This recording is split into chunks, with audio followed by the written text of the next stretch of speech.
here at Bus Convention. Let's have a word of prayer, and we're going to turn it right over to him.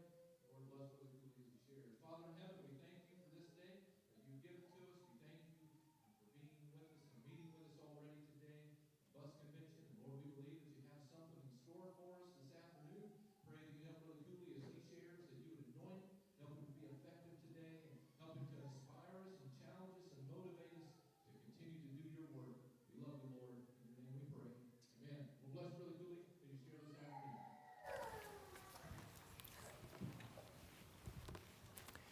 You're welcome to move as far front as you want your people to move. Oh, I'd be glad for you to come farther front. I'm not going to be so forceful that I'll be spitting or anything, so you're welcome to move front just now. The thing about at school, when you say, students, let's move, they actually move.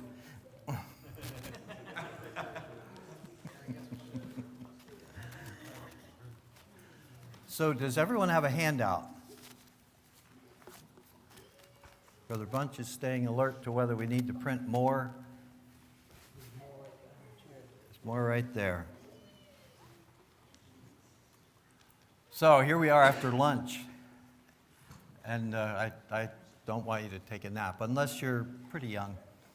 No, I'm not going to scold anybody for sleeping. But we're talking about mentoring leaders, and I want to focus on it as ministry through healthy relationships. Ministry through healthy relationships. And of course, ministry is relationships. So I'll do some Bible characterization, then draw some principles of mentoring, and probably finish in good time that we can do some discussing. So as you're moving along in your handout and you think of questions, why, let's see if we can address those. So let's jump into the life of Elijah.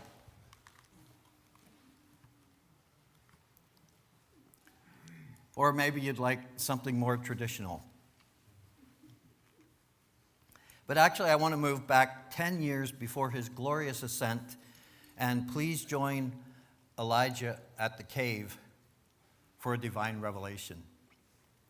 So from 1 Kings 19, and it was so when Elijah heard it that he wrapped his face in his mantle and went out and stood in the entering into the cave, and behold, there came a voice unto him and said, "What doest thou here, Elijah?" Can you hear the Lord's tone of voice? "What doest thou here, Elijah?" And he said, "I've been very jealous for the Lord God of hosts, because the children of Israel have forsaken thy covenant, thrown down thine altars, and slain thy prophets with the sword.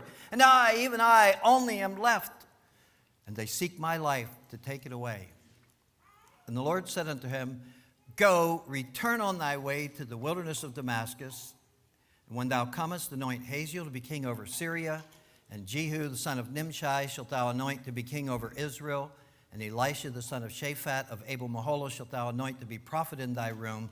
And it shall come to pass that him that escapeth the sword of Hazael shall Jehu slay, and him that escapeth from the sword of Jehu shall Elisha slay. Yet I have left me 7,000 in Israel, all the knees which have not bowed unto Baal, and every mouth which hath not kissed him." He didn't know he had a congregation of 7,000. Online, probably, they were. So he departed thence and found Elisha the son of Shaphat, who was plowing with 12 yoke of oxen before him, and he with the 12th. Then Elijah passed by him and cast his mantle upon him. And he left the oxen and ran after Elijah and said, "Let me, I pray thee, kiss my father and my mother, and then I will follow thee." And he said unto him, "Go back again, for what have I done to thee?" And he returned back from him and took a yoke of oxen and slew them and boiled their flesh with the instruments of the oxen and gave unto the people, and they did eat. Then he arose and went after Elijah and ministered unto him. Well, the prophet Elijah plodded along his way, on his way back to work. Mount Carmel with its fire and rain was history, dim history. a royal flop. He'd had to run for his life. Actually, that was better than Jezebel killing him because he showed he was afraid. It broke the back of the revival. The juniper escape was behind him. Now his cave-dwelling days were over. And down at the cave, the Lord had virtually shaken him by the hair and demanded, "What are you doing here, Elijah? Get back to work. There's a prophet, protege to anoint. There are kings to anoint. Get out of the mully grubs and get back to work." So now, kicking stones with his sandals, his tired feet thudded another 20 paces. Tiny dust clouds poofed from each shuffling step, darkening his leathery feet. Gritty breezes ground into his teeth. Mile after mile, weary mile, he trudged. God would not let him retire. Then he saw him, Elisha, plowing with 12 teams of oxen. 11 drivers in front of him moved in perfect rhythm. Every furrow lay perfectly straight and evenly spaced. Plowing this field was a work of art, achieved by a well-orchestrated team.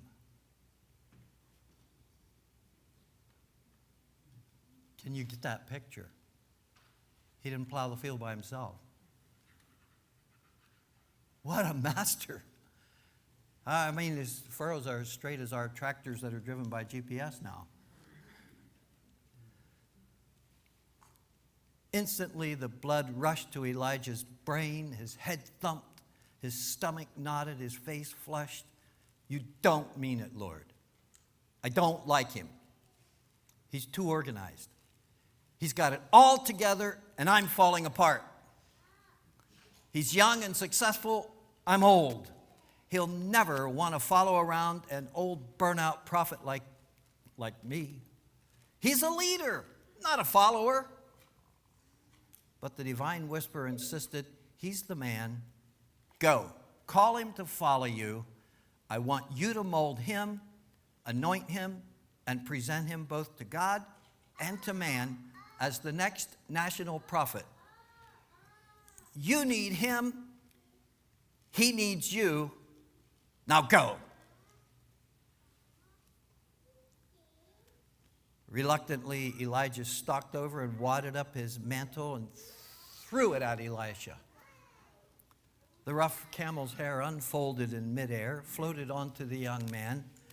That black, scratchy mantle draped ridiculously over his forearm, covering up his denim uniform. It sprawled out over his head, his left arm and hand. "Whoa!" The young leader halted the oxen, jerked the mantle from his head, spun around to catch his assailant, arm still in the air. "Who is this joker?" His eyes connected with the beady-eyed, shriveled old prophet, staring through an uncombed mop of gray. The oxen stamped uneasily. Before this, I'm convinced Elisha had been praying, seeking the Lord about how to make his life count in this twisted, darkened nation where Ahab and Jezebel and the likes of them are ruling. With all his heart, Elisha had offered himself to God, even while Elijah had been groveling in self-pity back in the cave. And God had put steel reinforcement rods in Elisha's soul. So he was sold out to make a difference. But what was the next move? Elisha felt he was ready to move up, but he needed someone to mentor him, to open the door to the next level of leadership.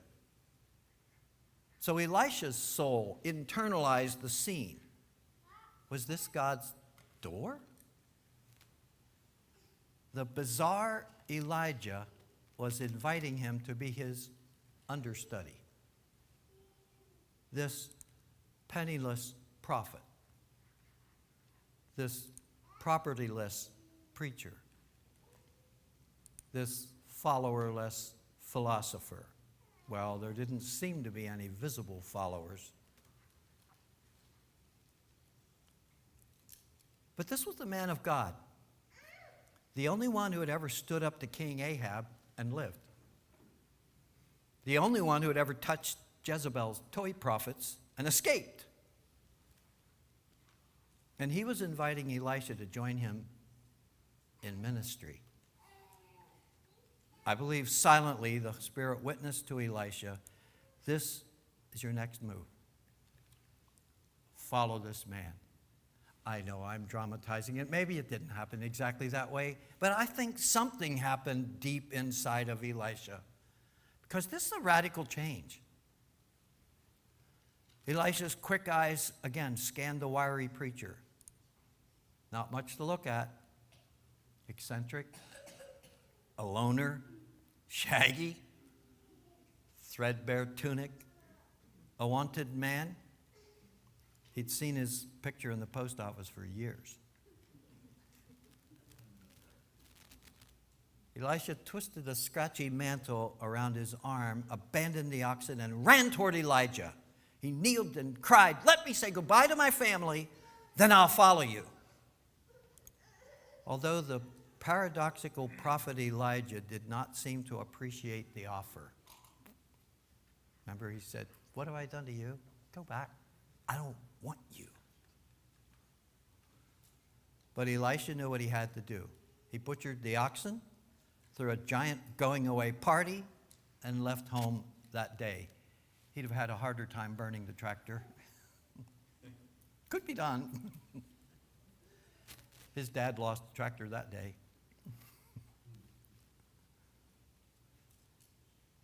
Elisha stepped up from commanding a dozen teams of oxen, and for the next 10 years, he became known as the man who poured water on the hands of Elijah. What a promotion. You have to understand, Elijah could not imagine that Elisha wants to do that. But God was getting Elisha ready to command nations, rebuke armies, and shake his finger in the face of kings. He just needed a mentor to get him there. However, Elisha was not the only one who needed to change. In the next few years, Elijah learned a new motto of ministry. He was still a loner, but he started Bible colleges and trained young prophets. I think Elisha was the academic dean. You could read about it. There are schools of the prophets, and there are people preaching, and there are people coming out of those schools of the prophets. Was Elijah still a loner on the mountaintop? Well, on the mountaintop, when the captains with their troops of 50s came to arrest Elijah, was he alone? If he was alone, who wrote the story? Was Elisha there? Is that who wrote it down? I think he was. On the Ascension Day, Elijah tried desperately to get rid of Elisha. Couldn't shake him off. While Elijah's inner personality may not have changed completely, he now had company. More than a servant, a colleague in ministry. He came out from his aloneness, and I'd say Elijah was not having as much trouble with self-pity.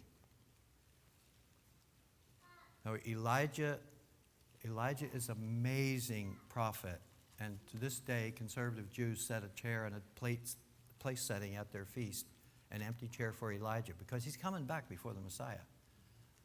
So they still think about Elijah. But let's talk about mentoring leaders, ministry through healthy relationships. I want to thank the Lord. I think our motto of ministry has been shifting, and I celebrate that. And I think Bus Convention has helped some of that to happen. A long time ago, you could find very few churches with more than one pastor. And a little saying that got circumvented or circulated was there's no church big enough for two preachers. And I think there's something wrong with the preacher if that's the case.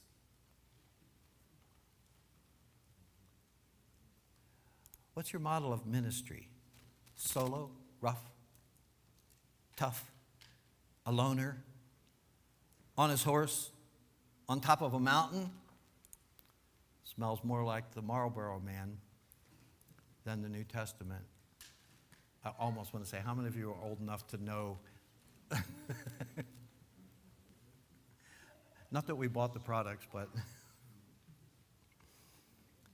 alone, aloof, tough, invincible,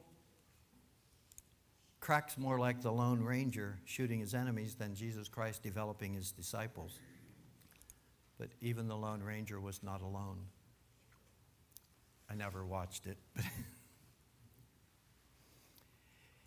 If you adopt an Elijah model of ministry, you will always wind up with an Elijah complex. Feeling alone, like you're the only one who can save the day, persecuted, exhausted. Mark it down in your little book that Elijah model always produces the Elijah complex. And in fact, in some ways, the more successful you are with your Elijah model, the lonelier it is, and the more likely you are to crash and embarrass not only yourself, but the whole church around you. Aloneness always yields discouragement. Isolation makes the devil's job of discouraging Christian workers 100 times easier. To be sure, God uses Elijahs.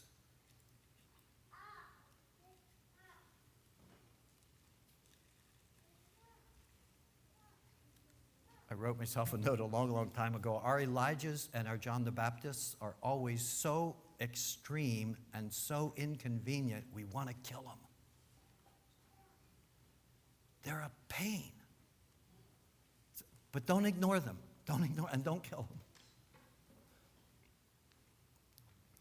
God uses Elijahs, but is that the only type he wants? And is Elijah the model that we should emulate? You know, if you're an incurable Elijah, then be who you are. But you really need an Elisha.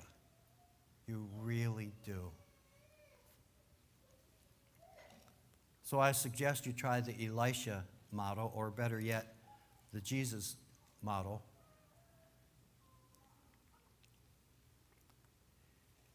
Jesus' life was full of relationships.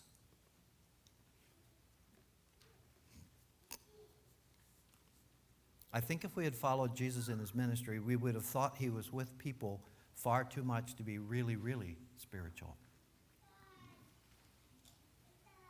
Huh? Besides, think of the kind of people that surrounded him. He was known as the friend of sinners. He was a caller of tax collectors. Matthew and Zacchaeus fit into his group. His company was a fisherman's paradise. Peter, Andrew, James, John hung around Jesus, and children clamored for his attention.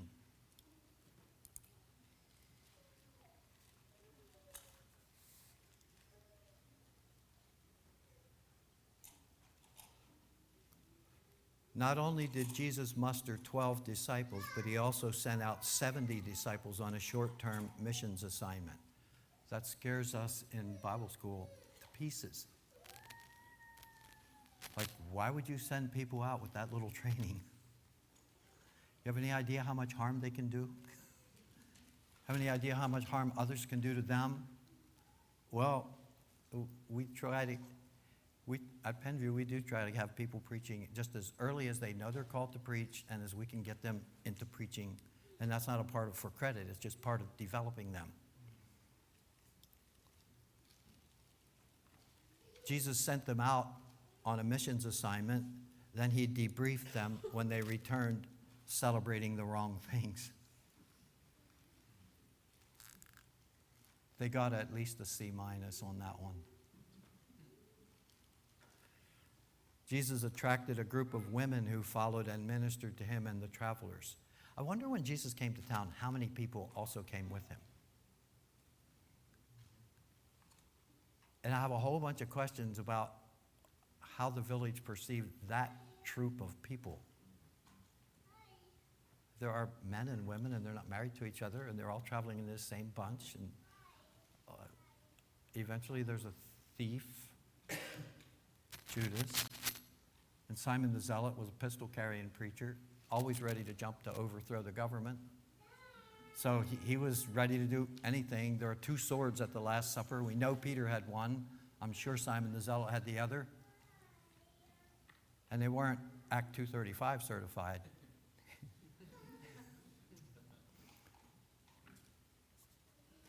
Jesus loved to visit with Mary, Martha, and Lazarus, and that house was always full of visitors. Oh, and he spent half the night talking to that Pharisee, Nicodemus. When will they quit talking and turn out the lights so I can get some rest? They took a vacation and people crashed their vacation, and Jesus said, provide supper for them. Are you insane? No, he's Jesus. Let me suggest 3 principles. There's the multiplication principle. These are not original. But mentoring multiplies your ministry. Mentoring gives you the energy of companionship. 2x2s are less discourageable. Not my very first pastorate, but since I've been academic dean, I've pastored 12 years at Center Union near Newport and 10 years at Pillow. And always I took a helper along with me. Now, I know I'm academic dean, so there were students, but it wasn't always easy to figure out just exactly the right one, but I need a helper. My wife needs helper. I need someone to join in. 2x2s are less discourageable. It brings you help at a higher level. No, I emphasize that Elisha became known as the man who poured water on the hands of Elijah, and that sounds like a water boy. And the Bible says that about him, so it's true. But protégés are more than water boys. Let them do real ministry. But you say, it's better if I do the talking. No, it isn't. Mentoring keeps you on your toes because you know someone is following. That increases your excellence and your effectiveness. And driving to the next visit, and vivid memories are popping into my mind, driving to the next visit, you've got that time with that one you're training to talk about what just happened and to talk about what's coming next. Or one night when two people I was mentoring were with me in a board meeting. It actually was the toughest board meeting I think I was ever in. And so I really would have preferred they hadn't seen that. And what happened in that board meeting, and I spoke some very direct things. And the Lord brought it to a reasonable conclusion. Things were okay. But I was very eager afterward to tell those 2 guys, don't you ever think, I saw Brother Cooley do this, and I'm going to do it. I was with these people 10 years before I ever said that. So they saw the crisis, they saw whatever was going on, they saw my reaction. We also talked about it afterward. Not that I think I've done everything right, but you can learn so much from each other. That increases your excellence and your effectiveness, and it keeps on giving after you're gone. A legacy. So Kalopakwa, who's now ministering in his home island over in South Pacific,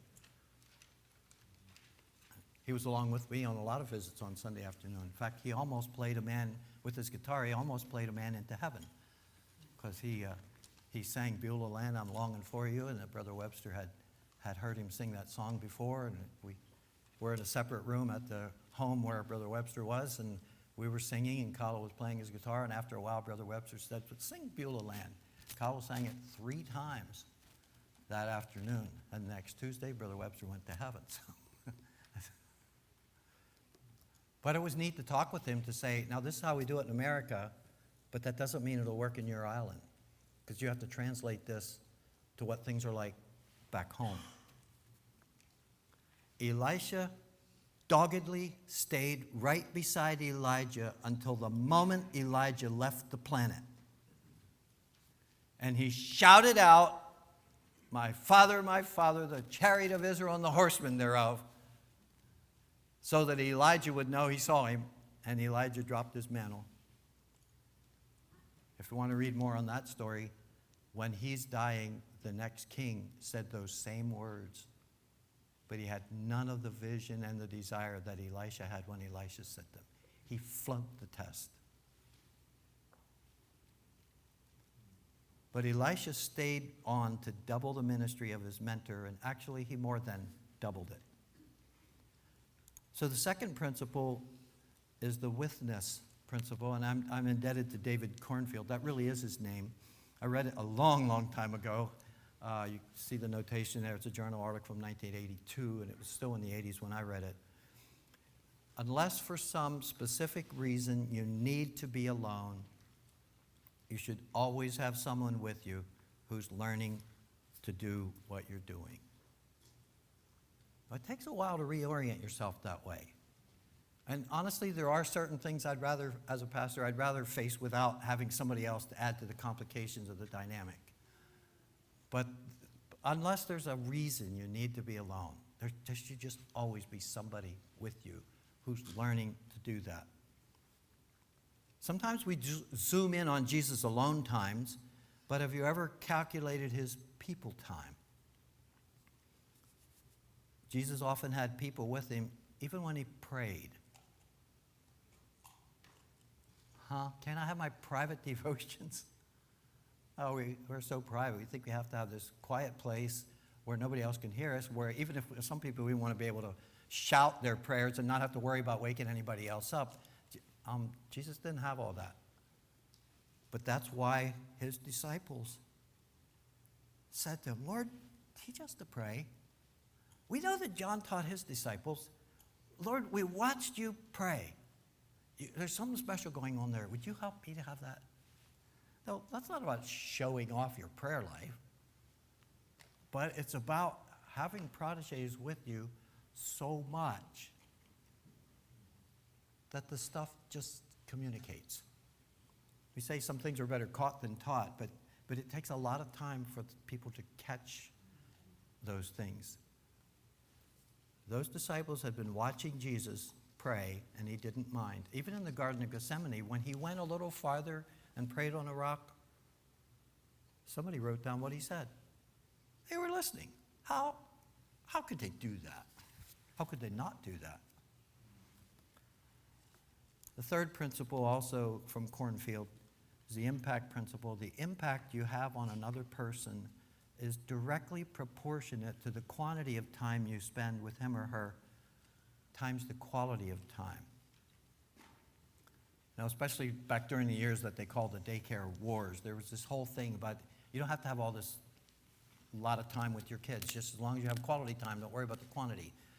You're not going to have much quality time if you don't have a quantity of time. In fact, your time together with those you are mentoring will not all be high quality transforming. That's important. We got 1,500 years of Bible history at least that the Bible concentrates on, and you think about the magnetizing miracles and the marvelous things, and how much of that time space was very ordinary. Mark 3:14 records that Jesus ordained 12 that they should be with him. So why did you want me to come along, Jesus? I just wanted you to be with me. You have some kind of personal need? Yeah. So do you.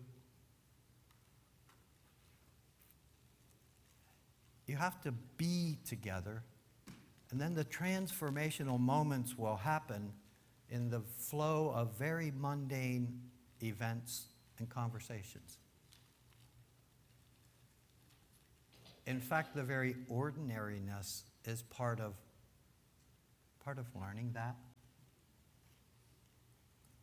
Like, we can be so event-oriented or crisis-oriented that we always want to be manufacturing a terrific climax or emotional experience or tremendous words of wisdom or whatever. And so much of the learning from each other comes in the ordinary flow, in the detecting of a spirit.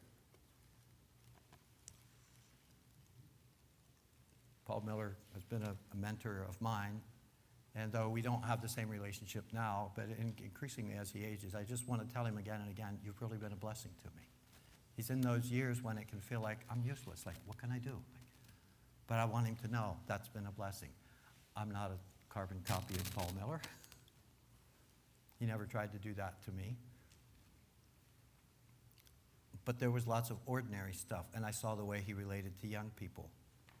I thought, I need to adjust the way I relate to them. And then I found out he's older than I am, and I can't do exactly what he does.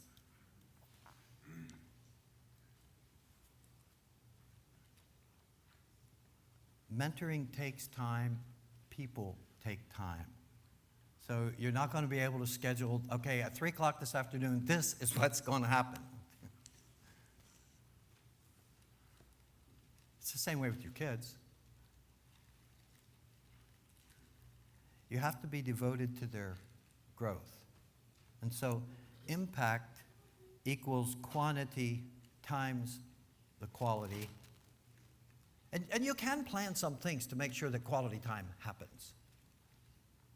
But a bunch of times, the quality time just emerges.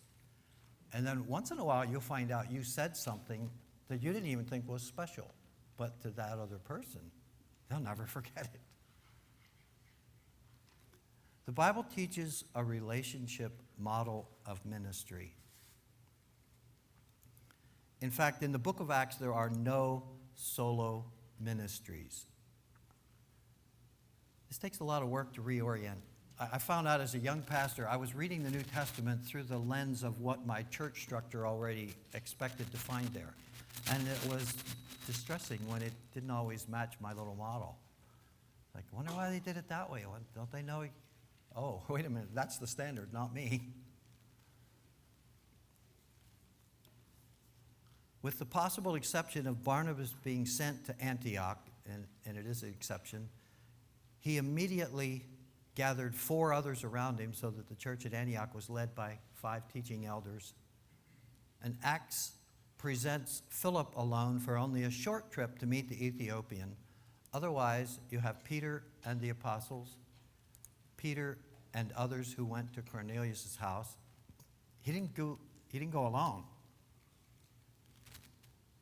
Barnabas going to pick up Saul from Tarsus. He knew, I need help. I know where I can find. He found somebody who so outshone him that he got forgotten. Praise the Lord. Barnabas and Saul and John Mark taking off for a missionary journey. Paul and his traveling companions. Paul didn't go alone. After Paul and Barnabas separated, Paul picked up Silas and Timothy. Paul is a man of relationships.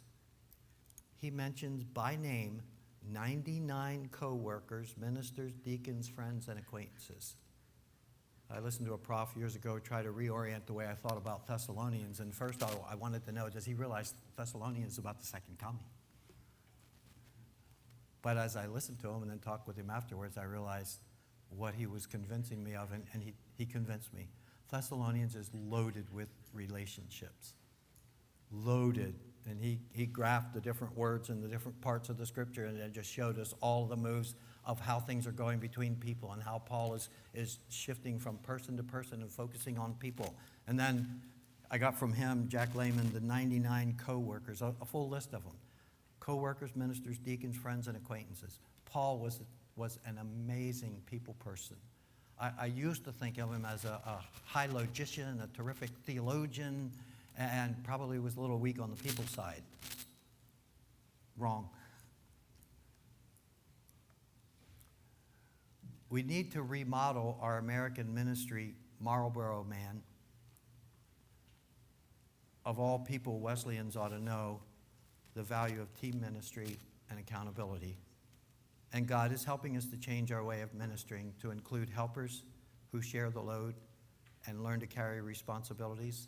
And I love the organization that often emerges in outreach efforts, not only large churches, but any church that does much outreach. A lot of that is attributable to bus convention. As you get into that kind of outreach, you just have to bring people together to do it.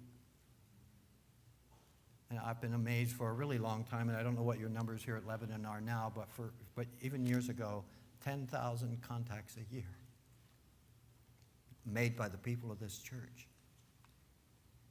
Is it any wonder that you found fruit growing, maturing all over the region?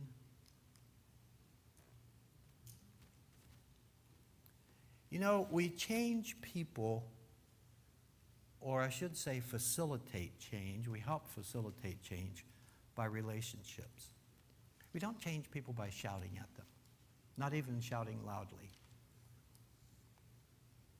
We change people by relationships.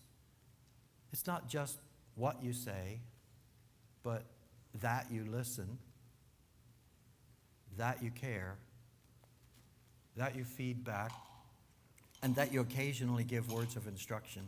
I wanted to put that one last because we can be so eager to talk, including me. I can be so eager to talk that I don't listen enough. But we change people by the relationship. Mentoring is whole life sharing. I'm going to qualify that a little bit later, but mentoring is whole life sharing. At its best, it flows from truly selfless love that is committed to the growth of another person. One of the exciting things about a college is that you have people in their specialties teaching things that they should know more about. Part of the disadvantage is if we don't have a personal relationship, we don't really change people very much. And trying to bring all of that together in the whole campus family, it requires a lot of coordination. So a few years ago, Frank Heidler said to me, "I don't teach." I said, "Oh, Frank, when you're sitting in your house with your family around you and a few students sitting there and you're talking, you're teaching." And people are interested in how does this family work? How do they relate to each other? Every one of us teach all the time. There is a regular, predictable pattern to the process of mentoring, and you could call it the mentoring life cycle.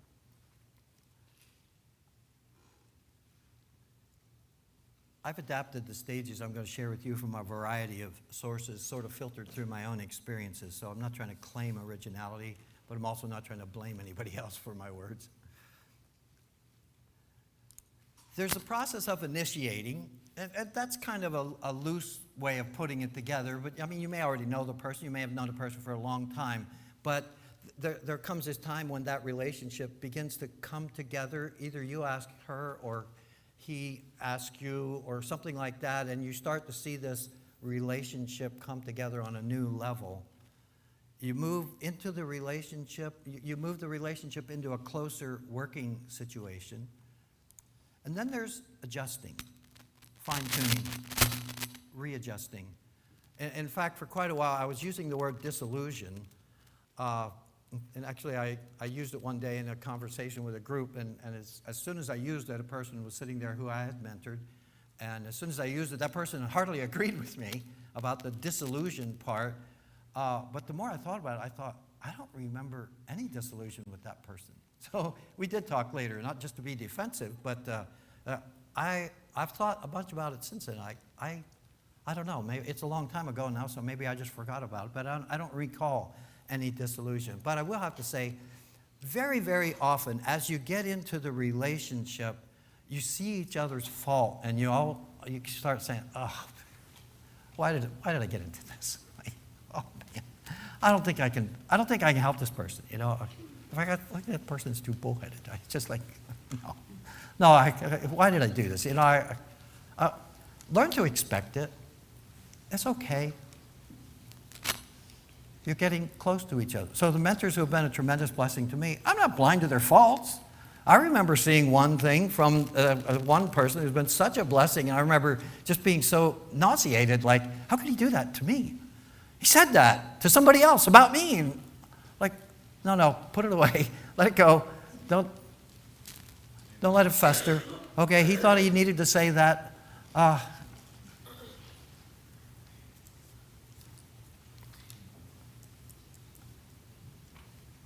Disillusion's not a bad word for it if I could just jolt your mind, because it happens pretty often.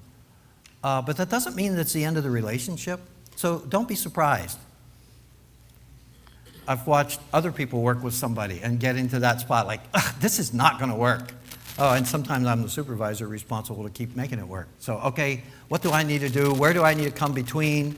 Where do I need to intervene? Where do I need to say, look, this is your place, this is your place? But in any relationship, as you see each other's fault, you have to adjust, accept each other, readjust the relationship, and continue growing. If you're married and still married, you went through something like that. I hear a few storybook marriages that sound like there's none of that. I don't think it happens to very many people.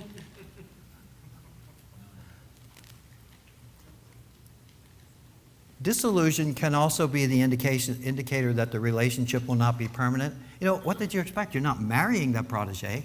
Incidentally, if you decide to marry so that you can mentor, that's a bad arrangement.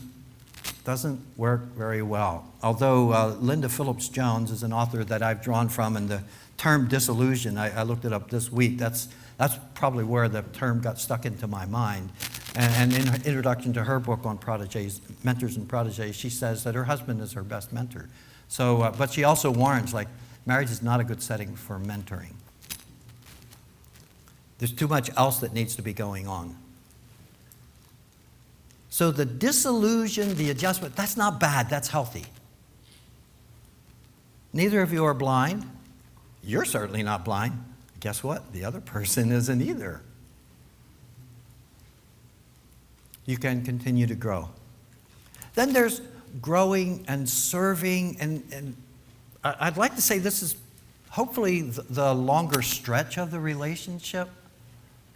Glenn Rife, in his, I think it was his dissertation, but he referred to another author's form, storm, norm, and perform, which that's not original with him, but he made me aware of it in his writing.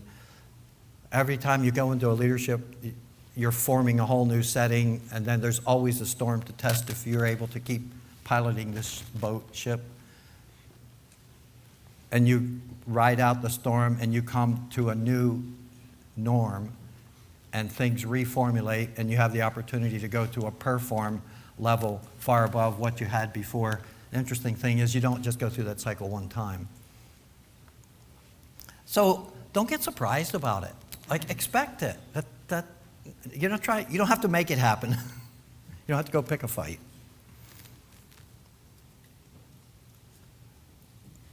In the ongoing growing and serving together, that's where the real growth and service happen.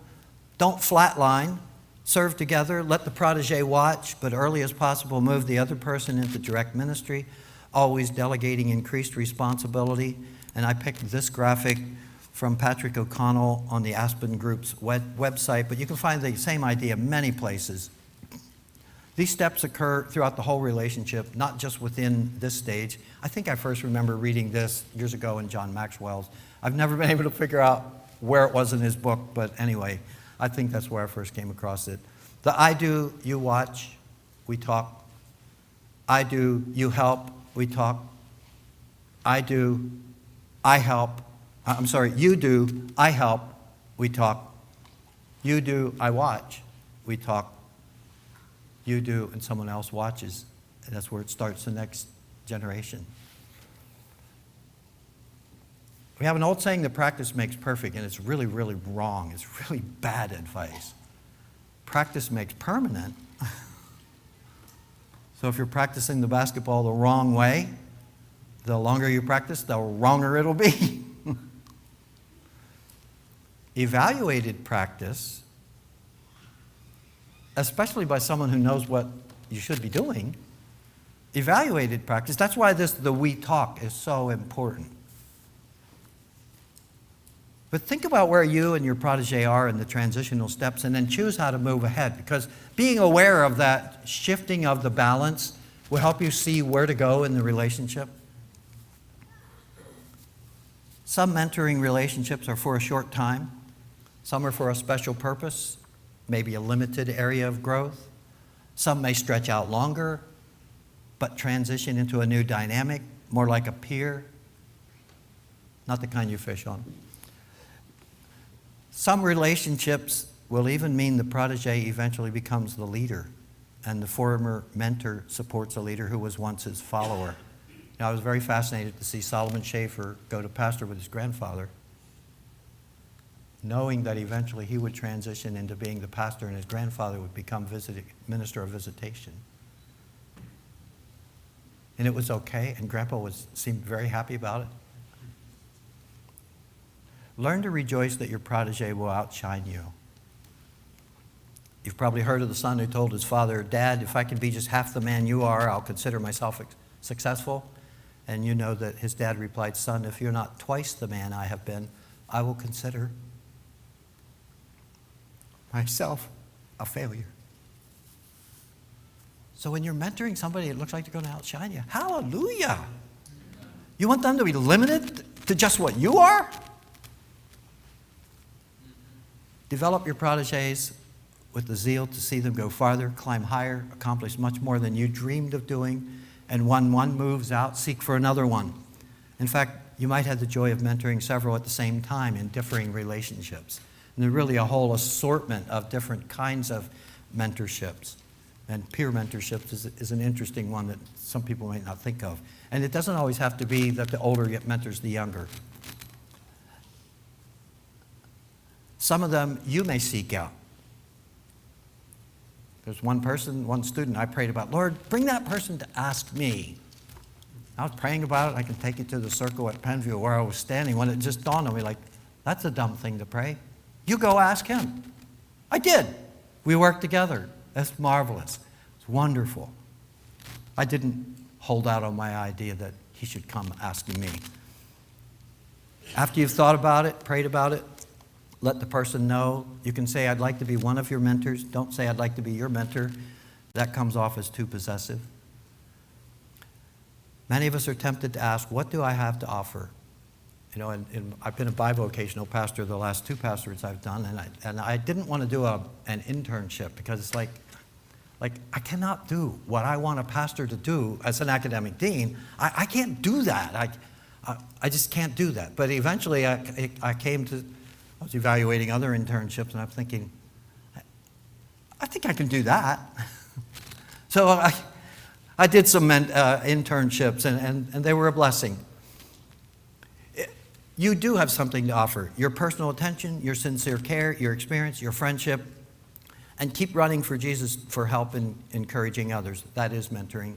And if you don't sense how inadequate you are, you better run to Jesus. Some of those may seek you out. Others will just sort of show up and the opportunity will present itself. Invest your life in them, but be ready to let them go when they want to move on. You don't own them. And just like your kids have to grow up, your protege has to grow up. And if you try to make them stay in that spot, you almost force them to rebel in order to grow up. Don't do that to people. Mentoring can be highly structured with regularly scheduled meetings and defined objectives, even formal evaluations and reports. I've had the joys of being a mentor for some graduate students. And there were reports to the graduate school and regular things to take care of, but it was also somewhat flexible, a required number of meetings. But mentoring can also be flexible with no reports. But don't forget, you need to talk. There needs to be some kind of feedback in there. Intentionality and structure probably add quality, but don't overdo the structure. You don't necessarily have to drag them through your book. Mentoring can include the whole wide range of living, but it can also be very specific.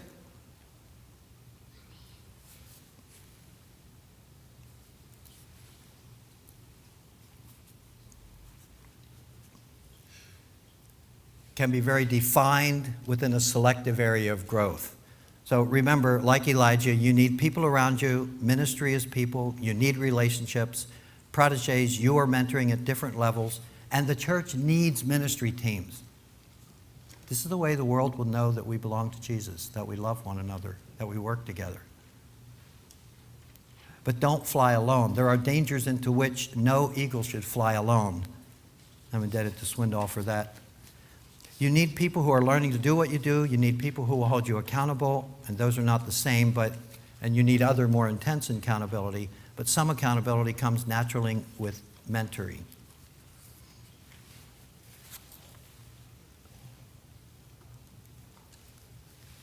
That last stage is redefining, and the relationship won't stay the same forever. And as it goes to redefine and maybe even end, you can bring about closure there and kind of move it on. But it's sort of, there's such variety that you can do here.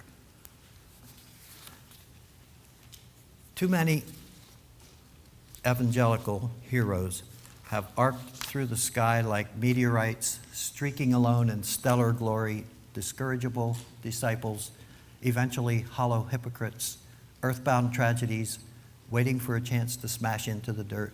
And all that is left is a crater, a hole, a scar, and an embarrassed church wondering what in the world hit us. And don't tell me all the flops, the fakes, and the fornicators are all Calvinists or charismatics. It's not New Testament. There's a better way. And the New Testament teaches a model of mentoring leaders, ministry through healthy relationships. Now, the next session is at 2, and am I supposed to shut off at 10 of? Got some applicational questions for you there.